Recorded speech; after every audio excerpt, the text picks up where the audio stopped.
Oke, halo semuanya. Balik lagi bersama Kak Alia. Di sini kita akan belajar tentang metabolisme. Ini adalah materi kelas 12 bab 2 biologi. Di sini aku akan membawakan PPT dari Diniarti Prayuni. Sumbernya udah tercantum ya di sini. Lanjut aja. Nah, di sini di metabolisme kita akan belajar tentang 3 hal, ada katabolisme, anabolisme, dan enzim. Apa aja itu? Kita langsung aja ke selanjutnya. Oke, pendahuluan. Jadi metabolisme itu merupakan seluruh reaksi kimia yang terjadi di dalam tubuh organisme. Biasanya kalau misalkan orang awam itu ngomongin metabolisme itu tentang metabolisme pencernaan gitu ya. Nah, sebenarnya metabolisme ini adalah reaksi kimia, semua reaksi kimia yang ada di dalam tubuh seorang individu gitu ya. Individu atau organisme. Jadi, metabolisme ini terjadi bisa pada sel tumbuhan, pada sel hewan, bahkan sel bakteri begitu. Nah, metabolisme itu ada 2. Yang pertama ada katabolisme, yaitu penguraian senyawa kompleks menjadi senyawa yang sederhana dengan menghasilkan energi, atau kata lainnya adalah eksergonik. Selanjutnya ada anabolisme, yaitu penyusunan senyawa sederhana menjadi senyawa kompleks dengan membutuhkan energi atau energonik. Jadi secara simpel katabolisme adalah memecah, kalau anabolisme adalah membentuk gitu ya. Apa yang dipecah dan apa yang dibentuk yaitu senyawa tertentu gitu. Biasanya kalau misal katabolisme itu yang diurai ya, yang diurai itu berupa glukosa. Jadi glukosa itu salah satu contoh dari senyawa yang kompleks gitu. Terus glukosa itu nanti akan dipecah-pecah jadi senyawa yang lebih kecil gitu ya, molekul-molekul yang lebih kecil. Sedangkan kalau anabolisme itu sebaliknya, dia membuat senyawa yang sederhana menjadi senyawa yang kompleks. Nah, kalau secara skematik kita bisa lihat di sini, misalkan ada molekul kompleks ya. Molekul kompleks ini dia dikatabolisme atau dipecah dan dia mengeluarkan energi ya, eksergonik. Dipecah menjadi senyawa sederhana. Nah, apabila senyawa sederhana ini disusun kembali atau dilakukan mekanisme anabolisme, dia akan menjadi molekul kompleks di mana anabolisme ini dia akan membutuhkan energi atau energonik gitu ya. Nah, di dalam prosesnya katabolisme ini dia akan mengeluarkan elektron-elektron, di mana elektron-elektron ini nantinya akan kepakai di anabolisme gitu. Nah, sebelum ngomongin soal anabolisme dan katabolisme, kita harus kenalan dulu nih sama yang namanya enzim. Enzim merupakan zat organik yang berfungsi sebagai katalisator. Jadi katalisator itu merupakan agen yang dapat mempercepat reaksi kimia tanpa ikut bereaksi. Jadi misalkan gini, enzim A ingin mempercepat reaksi kimia B gitu ya. Nah, nanti si enzim A ini dia akan ikut-ikutan bereaksi, dia akan ikut mempercepat reaksinya, tapi dia nggak akan berubah jadi apapun gitu. Dia tetap menjadi dirinya sendiri, dia nggak bereaksi gitu. Terus komponen enzim itu ada 2, apoenzim yaitu bagian yang berupa protein. Dia ini sifatnya labil atau mudah berubah dan dipengaruhi oleh suhu dan juga pH. Selanjutnya ada gugus prostetik. Dia itu bagian enzim yang non-protein dan dibagi lagi jadi koenzim yang organik dan kofaktor yang non-organik. Ilustrasinya ada di sini ya, gambar di bawah.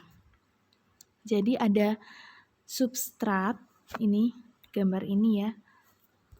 Ada substrat dan ada enzim. Substrat itu apa? Substrat itu adalah molekul yang bereaksi di dalam suatu reaksi yang dikatalisis oleh enzim. Dalam artian, substrat itu adalah sesuatu yang akan dipengaruhi oleh si enzim, ya. Kita lihat di ilustrasinya, enzim itu ada di bawah substrat.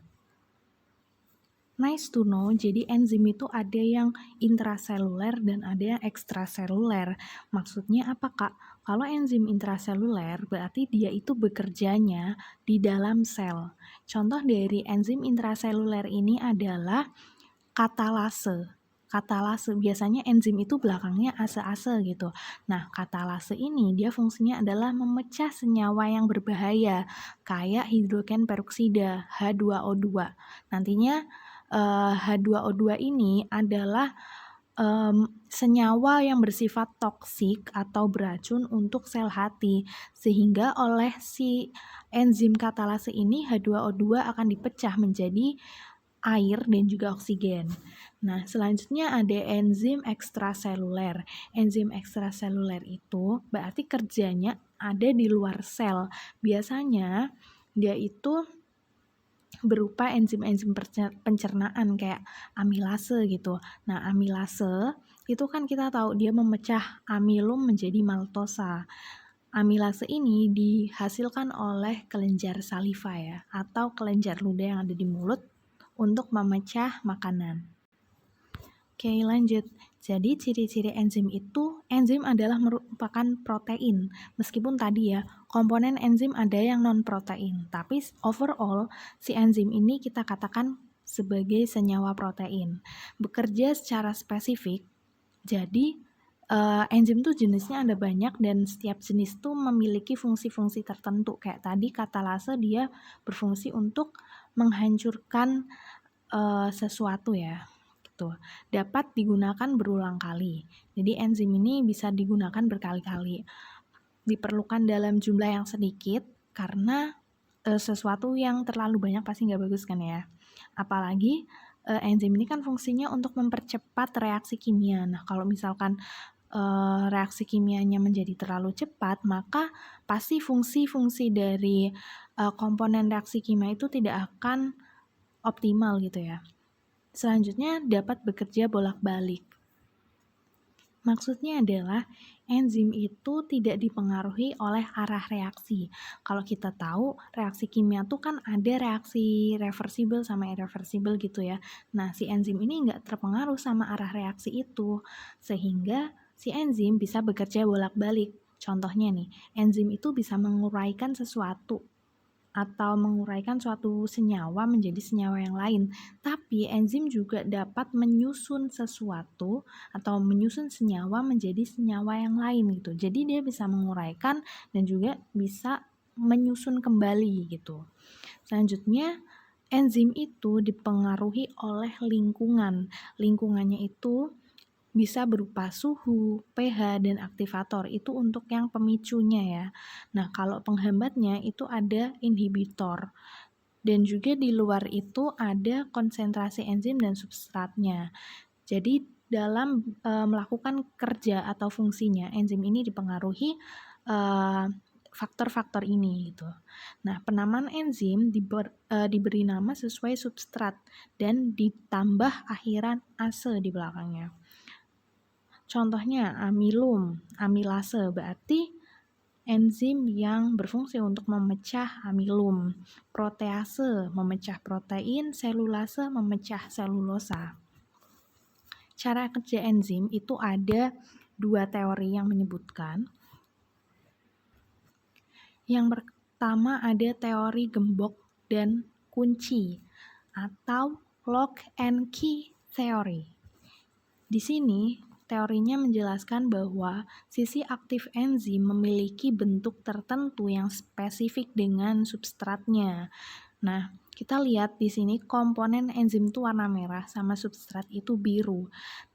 Enzim dengan substratnya itu memiliki bentuk yang sesuai, jadi mereka bisa klop gitu. Ini yang biasanya kita pakai adalah teori gembok dan kunci ini. Tapi ada teori yang lain yaitu teori induced fit atau teori kecocokan yang terinduksi. Teori ini menjelaskan bahwa sisi aktif dari enzim itu sifatnya fleksibel, jadi dia bisa menyesuaikan dengan substrat. Oh ya, di sini enzim itu punya sisi aktif dan sisi yang tidak aktif ya. Sisi aktif itu adalah sisi yang berlekatan atau menempel dengan substratnya. Kalau tadi teori gembok kunci mengatakan bahwa si sisi aktif enzim ini dia bentuknya tetap gitu. Jadi dia yang akan jadi dia hanya bisa nempel ke substrat yang punya kuncian yang sama gitu. Tapi di teori induced fit ini disebutkan bahwa enzim itu bisa berubah sisi aktifnya sesuai dengan bentuk substratnya gitu. Jadi lebih fleksibel. Jadi inhibitor itu ada 3. Yang pertama ada inhibitor kompetitif. Dia itu bersaing dengan substrat untuk menempati sisi aktif enzim, dan inhibitor kompetitif ini dapat dihilangkan dengan cara menambahkan konsentrasi dari substrat. Kedua, ada inhibitor non-kompetitif. Dia ini menempati sisi selain sisi aktif enzim, sehingga menyebabkan bentuk enzimnya itu berubah.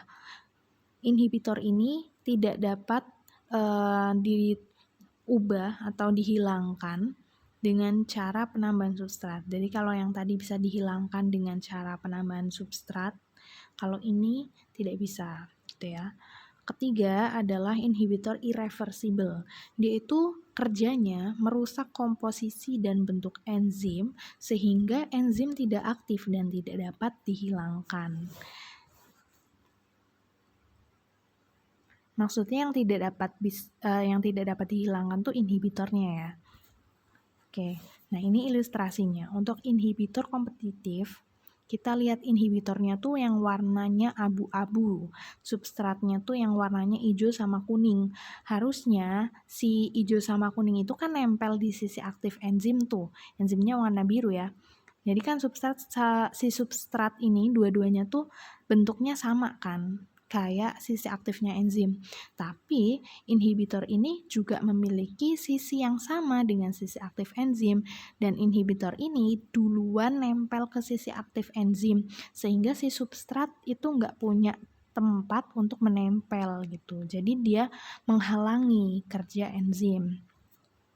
Selanjutnya ada inhibitor non-kompetitif. Di sini inhibitornya tuh lagi-lagi warnanya abu-abu, dia menempel di bagian yang tidak aktif.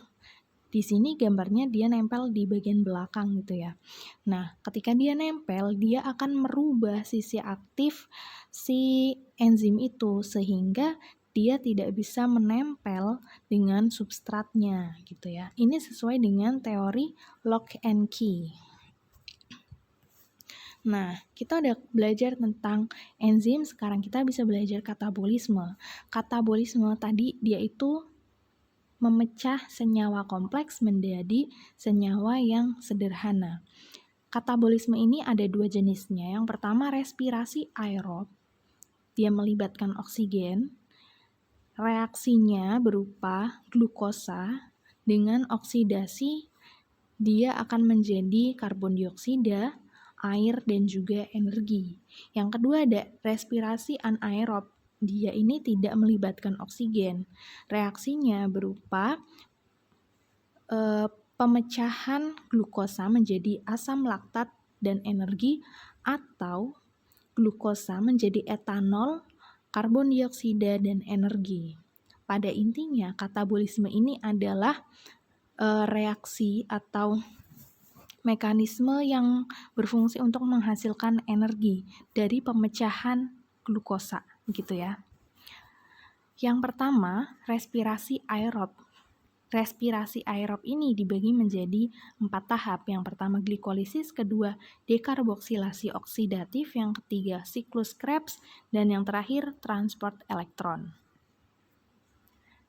Nah, teman-teman semua ingat kan ini gambar apa? Gambar yang kuning itu, ya, itu adalah gambar dari mitokondria. Kita ingat mitokondria itu berfungsi untuk respirasi sel, yaitu menghasilkan energi. Nah, lanjutan dari bab itu adalah bab ini gitu ya. Yang pertama glikolisis. Glikolisis itu terjadi di dalam sitoplasma. Kemudian glikolisis ini akan memecah glukosa menjadi pirufat. Apa itu pirufat? Nanti ada di slide selanjutnya.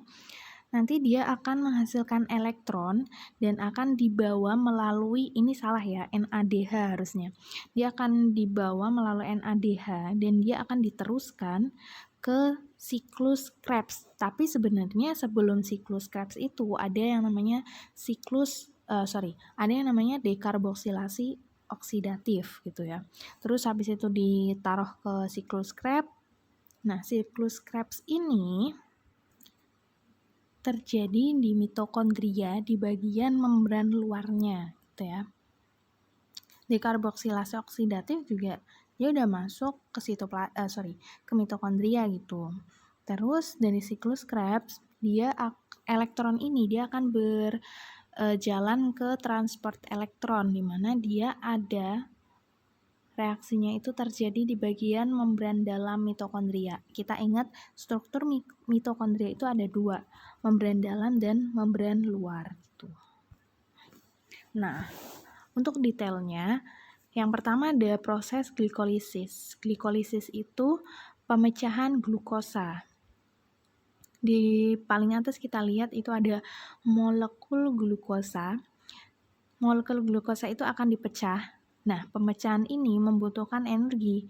Nah, di situ kita lihat ada ATP, dia jadi ADP. ATP kan adenosin trifosfat. Dia akan mengalami fosforilasi, jadi ADP plus P harusnya ya. Nanti P-nya itu dia akan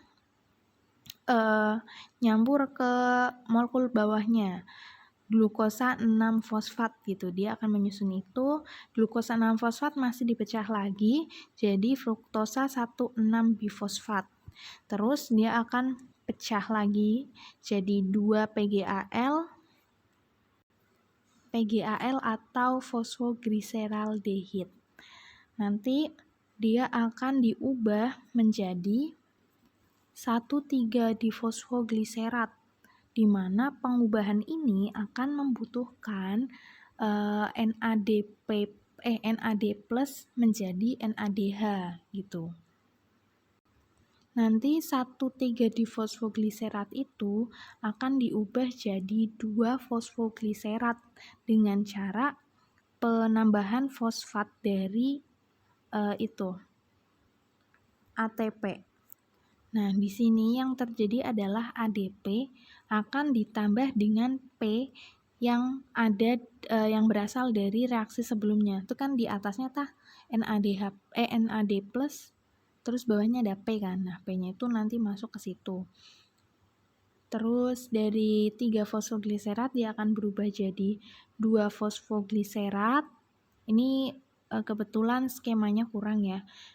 Terus 2 fosfoglycerat dia akan jadi PEP atau 3 fosfoenol pirufat, 3 fosfoenol pirufat, dan baru dia akan jadi pirufat. Pirufat itu struktur yang paling bawah ya.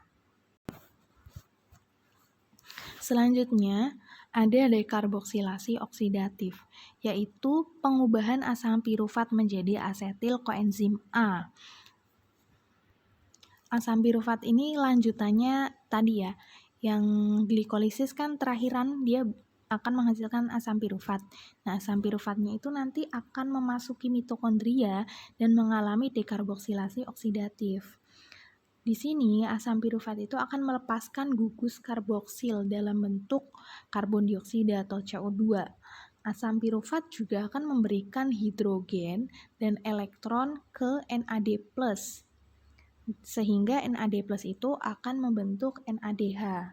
Selanjutnya, koenzim yang bergabung dengan sisa 2 atom karbon tadi, koenzim A bergabung dengan karbon dioksida tadi, akan membentuk asetil koenzim A gitu. Dan masih di dalam mitokondria akan berlangsung siklus Krebs. Siklus Krebs ini nama lainnya siklus asam sitrat karena mekanisme awalnya adalah pembentukan asam sitrat. Jadi, asetil-CoA yang tadi dari dekarboksilasi oksidatif itu akan mentransfer dua atom karbonnya ke oksaloasetat dan membentuk asam sitrat.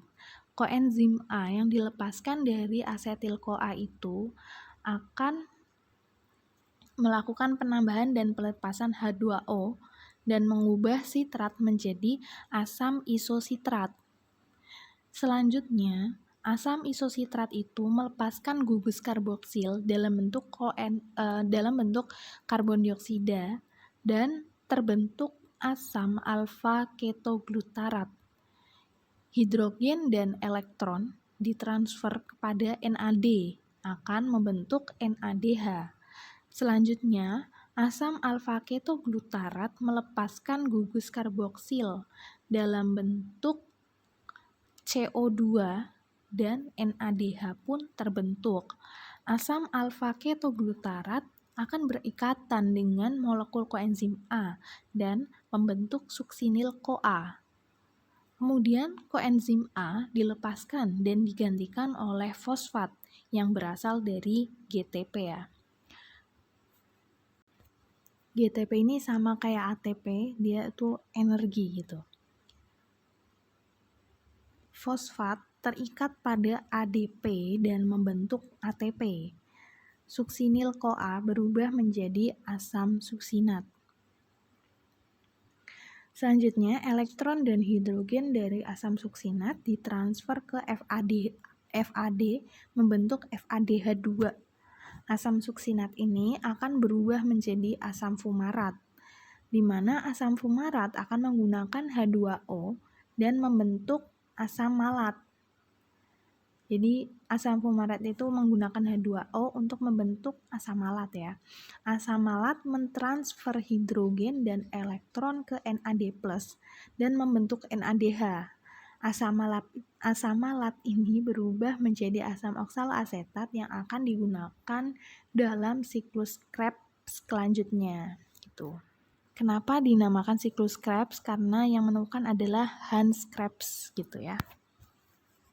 Dan mekanisme terakhir adalah sistem transport elektron. Mekanisme ini terjadi di bagian membran dalam mitokondria. Tadi kan di sistem-sistem mekanisme sebelumnya tuh dihasilkan NADH dan FADH2 gitu ya. Nah, hasil itu akan memberikan elektron dan H+ ke sistem transport elektron. Sehingga elektron itu akan bergerak melalui sistem transport. Kita ingat ya pelajaran tentang membran plasma di biologi sel.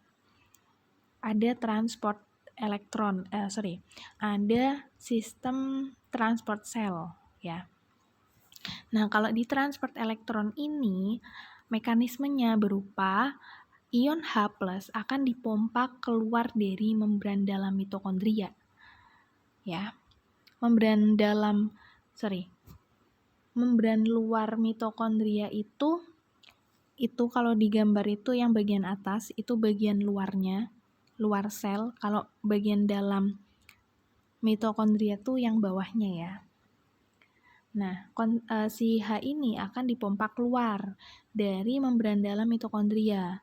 Selanjutnya, konsentrasi H+ di luar membran dalam mitokondria itu akan menimbulkan gradien elektron antara bagian luar dan bagian dalam membran mitokondria. Akibatnya, ion H+ itu akan kembali menuju ke bagian dalam membran mitokondria melalui ATP sintase. ATP sintase itu berarti pembuatan ATP. Jadi setiap H itu masuk melalui protein transport akan terjadi perubahan ADP plus P yang akan menghasilkan energi berupa ATP itu. Jadi setiap H+ masuk nanti ATP terbentuk gitu. Nah, oksigen bebas menjaga pembentukan ATP terus berjalan, yaitu dengan menerima elektron yang dilepaskan pada akhir sistem transport elektron. Oksigen akan bergabung dengan H+ membentuk air. ATP yang dihasilkan pada tahap ini ada 32 ATP. Nah, kalau di bagian dalam mitokondrianya kita lihat ya, ada reaksi NADH plus H+, dia jadi NAD+, plus 2H+, dan dia akan mengeluarkan elektron.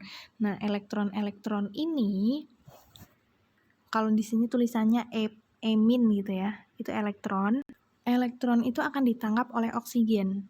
Oksigennya tuh yang mana? Itu yang 2H+, plus setengah O2 jadi H2O itu ya. Itu akan ditangkap oleh oksigen, atau oksigen itu sebagai penangkap elektron terakhir gitu ya, untuk mempertahankan pembentukan ATP itu terus terjadi gitu. Kesimpulannya dari respirasi aerob ini adalah seperti di tabel ini. Glikolisis ada di sitoplasma, substrat atau senyawa yang diubah itu glukosa, dengan hasilnya 2 asam pirufat dan 2 ATP. Perlu diketahui bahwa 1 molekul asam pirufat itu sama dengan 4 molekul NADH, 1 molekul FADH2, dan 1 molekul ATP. Ya. Jadi satuan paling kecilnya tuh ATP gitu. Dan dia juga menghasilkan 2 NADH ya kalau glikolisis. Di tahapan selanjutnya di karboksilasi oksidatif itu tempatnya di matriks mitokondria. Jadi dia udah masuk mitokondria tapi di matriksnya gitu. Substrat yang diubah adalah 2 asam pirufat. Hasilnya ada 2 asetil-CoA, 2 NADH, dan 2 CO2. 2 asam pirufat ini hasil dari si glikolisis tadi. Tuh. Terus siklus Krebs itu terjadi di, ini salah ya, harusnya membran dalam mitokondria. Substratnya ada 2 asetil-CoA yang dari tahapan sebelumnya, yaitu di tahapan dekarboksilasi oksidatif, dia menghasilkan itu 6 NADH, 2 ATP, dan 2 FADH, 4 CO2. Jadi 1 NADH itu setara dengan 3 ATP, 1 FADH2 sama dengan 2 ATP. Itu. Nah, terakhir transport elektron yang terjadi di krista mitokondria dengan menghasilkan 34 ATP dan H2O dengan substratnya itu NADH dan FADH.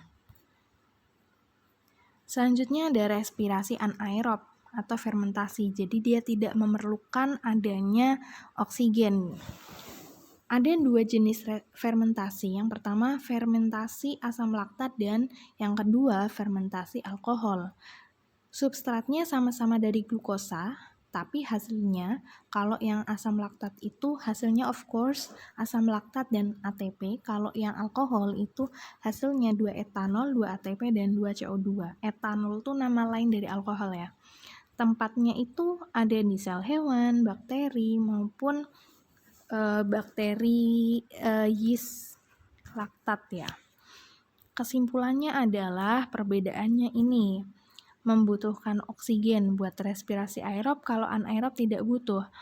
Kemudian hasil ATP-nya, reaksi aerob itu menghasilkan 38 ATP totalnya. Kalau anaerob itu hanya menghasilkan 2 ATP dari tiap tahapannya. Kalau respirasi aerob itu membebaskan CO2 dan H2O secara sempurna, sedangkan respirasi anaerob itu tidak sempurna dalam memecah glukosa menjadi CO2 dan H2O.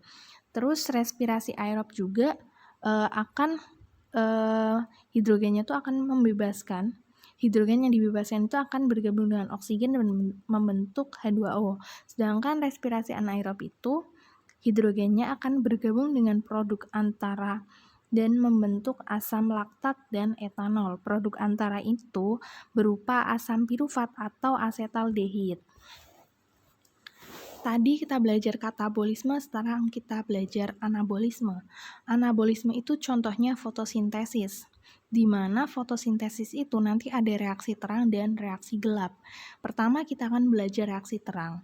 Reaksi terang berarti dia memerlukan foton atau cahaya dan terjadi di grana kloroplas.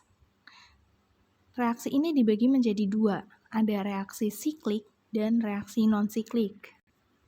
Baik reaksi yang siklik maupun non-siklik, dia itu akan sama-sama melewati suatu fotosistem. Fotosistem itu adalah tempat berkumpulnya beratus-ratus molekul pigmen fotosintesis. Fotosistem ini akan melekat di membran tilakoid. Membran tilakoid itu ada di kloroplas gitu ya. Jadi si fotosistem ini berfungsi untuk menyerap energi cahaya atau foton gitu. Ada dua jenis fotosistem, ada fotosistem 1 dan fotosistem 2. Kalau fotosistem 1, dia itu memiliki pusat reaksi yang ditandai dengan P700. Artinya, fotosistem ini dia dapat menyerap foton terbaik pada panjang gelombang 700 nanometer gitu ya. Kalau fotosistem 2 dia itu memiliki pusat reaksi yang ditandai dengan P680. Itu artinya fotosistem ini bisa menyerap foton dengan sangat baik pada panjang gelombang 680 nanometer. Kalau jalur siklik, dia hanya memerlukan fotosistem 1, di mana energi cahaya yang digunakan untuk membawa elektron dari fotosistem 1 menuju sistem transport kemudian kembali lagi ke fotosistem 1. Jadi kayak siklus gitu, dari fotosistem 1 dia bawa elektron terus ke sistem transport, kemudian dia balik lagi ke fotosistem 1 gitu. Nah, jalur siklik ini terjadi pada beberapa bakteri dan juga terjadi pada semua organisme fotoautotrof. Artinya dia membuat makanan dengan energi foton by themselves gitu, dari mereka sendiri. Selanjutnya jalur non-siklik atau reaksi non-siklik. Reaksi ini terjadi apabila aliran elektron terjadi dari air ke fotosistem 2 melalui sistem transport.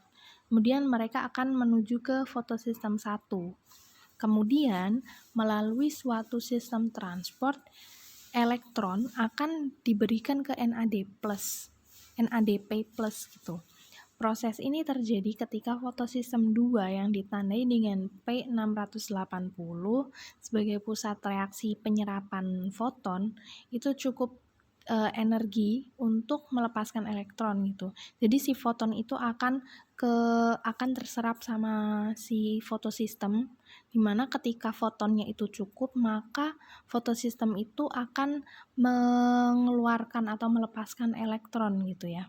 Nah, pada saat masuknya energi ke dalam fotosistem 2 ini akan memacu terjadinya fotolisis atau reaksi pecahnya molekul air menjadi oksigen, ion-ion hidrogen dan juga elektron-elektron. Di mana elektron yang dilepaskan oleh P680 itu akan digantikan oleh elektron yang dilepaskan oleh air. Ingat ya, tadi foton itu diserap sama fotosistem 2. Nah, fotosistem 2 ketika fotonnya itu terserap dengan cukup banyak, nanti fotosistem 2 itu akan melemparkan atau melepaskan elektron. Tapi si fotosistem ini dia nggak akan kehabisan elektron. Karena apa? Karena ada peristiwa fotolisis, yaitu pecahnya molekul air menjadi oksigen, hidrogen, dan elektron. Jadi elektron hasil dari fotolisis itu akan kembali ke si fotosistem 2 tadi itu. Jadi dalam sistem transport yang kedua ini, NADP+ akan menerima 2 elektron dan 1 ion hidrogen membentuk NADPH. Nah, terus perbedaannya untuk reaksi siklik dan non-siklik itu ada 2. Kalau siklik melibatkan fotosistem P700, kalau non-siklik fotosistem 2, P680 dan fotosistem 1. Untuk elektron yang tereksitasi itu akan kembali lagi ke jadi dari elektronnya tuh dari fotosistem 1 nanti ke sistem transport balik lagi ke fotosistem 1. Kalau di non-siklik itu tidak terjadi, tapi yang terjadi adalah fotolisis air, gitu ya. Dimana molekul air dipecah jadi ion H, oksigen sama elektron, tapi elektronnya nggak balik lagi gitu. Terus hasilnya kalau siklik itu berupa ATP saja. Kalau yang non siklik itu berupa ATP, NADPH dan oksigen. Tadi reaksi terang, sekarang reaksi gelap. Reaksi gelap ini memerlukan hasil dari reaksi terang. Tadi ya hasilnya kan ATP, NADPH sama oksigen. Nah, ini masuk ke reaksi gelap, di mana reaksi gelap ini tidak membutuhkan cahaya dan dia terjadi di stroma kloroplas. Kalau reaksi terang di kloroplasnya, membran tilakoid gitu ya. Reaksi gelap disebut juga sebagai siklus Kelvin-Benson. Mekanismenya gimana? Kita mulai dari 6 ribulosa difosfat atau RUBP. Nama lainnya ribulosa bifosfat, makanya RUBP gitu ya. Nah, 6 ribulosa bifosfat ini dia akan berikatan dengan 6 karbon yang labil. Di sini 6 CO2. Senyawa 6 karbon itu kemudian akan memecah menjadi 2 fosfogliserat atau PGA. Atau setara dengan 12 3 fosfogliseril acid ya, Terus masing-masing PGA itu akan menerima gugus fosfat dari ATP. Kan kita lihat kan 12 ATP dia jadi 12 ADP. Di mana ATP itu sama dengan ADP plus P. Nah, fosfatnya itu akan diterima oleh PGA dan si PGA ini juga menerima hidrogen serta elektron dari NADPH.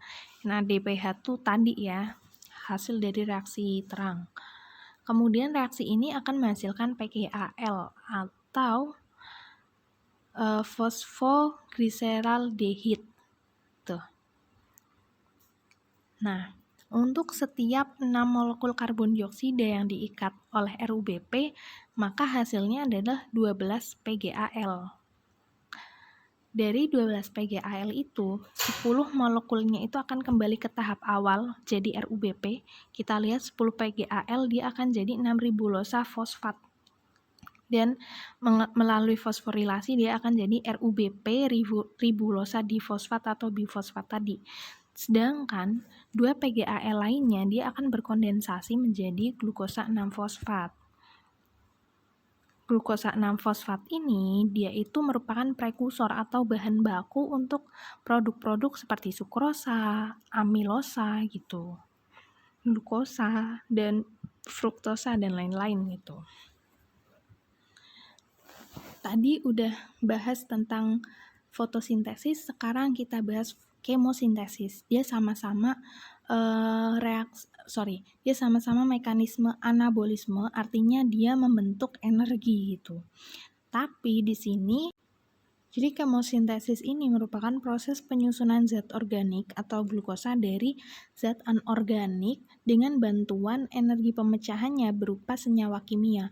Kalau fotosintesis kita memerlukan bantuan cahaya, kalau dia memerlukan energi dari senyawa kimia gitu. Contoh organisme yang melakukan kemosintesis adalah Thiobacillus, Nitrosomonas, Nitrosococcus, dan Nitrobacter, serta beberapa bakteri yang lain. Di sini contohnya ada siklus nitrogen. Stepnya adalah dari yang paling kiri kita lihat ada daun apa sih itu, kayak daun bayam gitu ya. Nah, nitrogen itu akan nitrogen di atmosfer ya, dalam bentuk N2 itu akan diikat oleh bakteri-bakteri yang ada di nodul akar kacang-kacangan. Terus oleh bakteri itu akan diubah jadi amonium melalui mekanisme amonifikasi. Jadi tadi hasil nitrogen yang tadi itu akan dicampur sama materi-materi penguraian dari baik itu hewan ataupun tumbuhan yang udah membusuk gitu. Dia akan ditambahkan ke nitrogen atmosfer tadi dan akan menjadi amonium melalui proses amonifikasi. Kemudian oleh bakteri-bakteri nitrifikasi akan diubah jadi nitrit, kemudian diubah lagi jadi nitrat, terus dia jadi mengalami asimilasi atau dia jadi tumbuhan lagi gitu. Maksudnya jadi tumbuhan lagi tuh dia akan terserap lagi dan dia akan menunjang pertumbuhan dari tumbuhan itu. Nah, nanti ada yang diserap sama tumbuhan, ada juga yang dia akan dikembalikan ke atmosfer atau ke udara bebas itu. Oke, terima kasih. Semua materi dan gambar didapat dan dikombinasikan penulis dari berbagai sumber. Nih ya, kalau kalian ingin menghubungi beliau yang buat PPT ini, makasih semuanya. Maaf kalau ada kesalahan kata. Kalau misalnya ada yang ingin ditanyakan, silakan ditanyakan. Terima kasih.